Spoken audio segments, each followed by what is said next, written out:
राष्ट्रीय बीज सम्मेलन के उद्घाटन शुभ अवसर पर हमारे प्रदेश के यशस्वी मुख्यमंत्री, हमारे मुख्य अतिथि सम्मानीय शिवराज सिंह जी चौहान, मंच पे विराजमान सभी हमारे अतिथिगण, विशेष तौर से जो भारत सरकार के सचिव, अतिरिक्त सचिव सम्मानीय अविनाश श्रीवास्तव जी हमारे बीच हैं, उनका मार्गदर्शन प्राप्त होगा।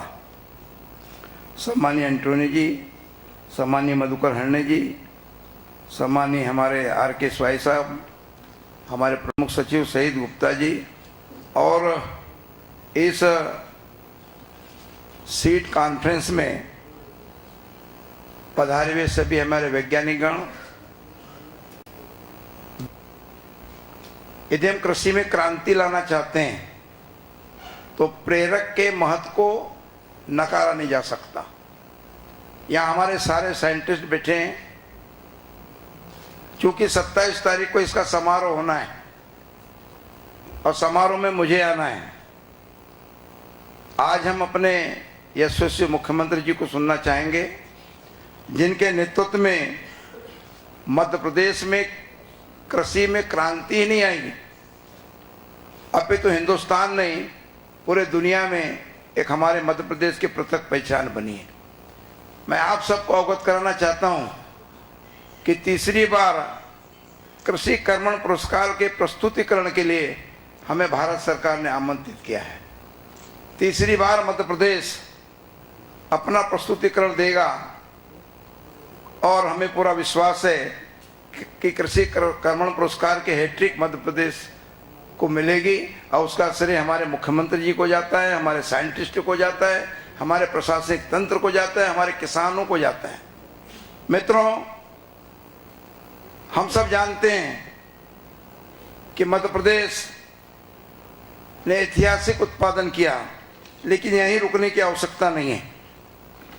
हम जानते हैं कि हमारे ऊपर जनसंख्या का बढ़ता हुआ बोझ है और 2025 तक यदि हम गणना करते हैं तो हमको कृषि में 4% का उत्पादन बढ़ाते रहना होगा अनवरत, तब जाकर के हम 30 करोड़ मेट्रिक टन अनाज खाद्यान्न का उत्पादन कर सकेंगे। और ये लक्ष्य उन्नत किस्म की बीजों से, हमारे संकर किस्म के सीडों के बढ़ावे से ही हम संभव हो सकता है। मैं एक उदाहरण से रखना चाहता हूं। आज मध्य प्रदेश में हाइब्रिड मक्के ने क्रांति ला दी। विशेष तौर से छिंदवाड़ा, बुरहानपुर, खंडवा और हमारे जो ट्राइबल क्षेत्र हैं, झाबुआ, अलीराजपुर, इन जिलों में जहां पर मक्के का उत्पादन नगण्य होता था और जमीन पड़त न रही, इसलिए हमारा किसान मक्का लगाता था। आज 20 कुंटल से 30 कुंटल प्रति एकड़ मक्का पैदा हो रहा है। इसका श्रेय सीधे हमारे उन अनुसंधानकर्ता वैज्ञानिकों को जाता है जिन्होंने ऐसी प्रजाति हमको दी है। आज हम 82 किस्म की सोयाबीन की प्रजाति जवाहरलाल नेहरू कृषि विश्वविद्यालय द्वारा रिलीज कर चुके हैं और इसी का कारण है कि हम तिलहन और दलहन के क्षेत्र में देश में सर्वश्रेष्ठ राज्य के रूप में पहचाने जा रहे हैं। और इसलिए इस अवसर पर मैं सभी आगंतुक अतिथियों का अभिनंदन करता हूं, आप सबका स्वागत करता हूं। और आज पूरा हमें विश्वास है कि 3 दिन चलने वाली हमारी राष्ट्रीय गोष्ठी और इसके जो परिणाम आएंगे, उन परिणामों के आधार पर यह गोष्ठी नींव का पत्थर साबित होगी और मध्य प्रदेश को हिंदुस्तान में सर्वोच्च खाद्यान्न, दलहन, तिलहन और हमारे हॉर्टिकल्चर सहित सभी क्षेत्रों में प्रगति के लिए एक दिशा देगी। मैं एक बात सिर्फ कहना चाहता हूं, उन हमारी प्रजातियों को सुरक्षित रखने की आवश्यकता है जिनको आज हमारे बैंकिंग के माध्यम से हम सुरक्षित रख सकते हैं।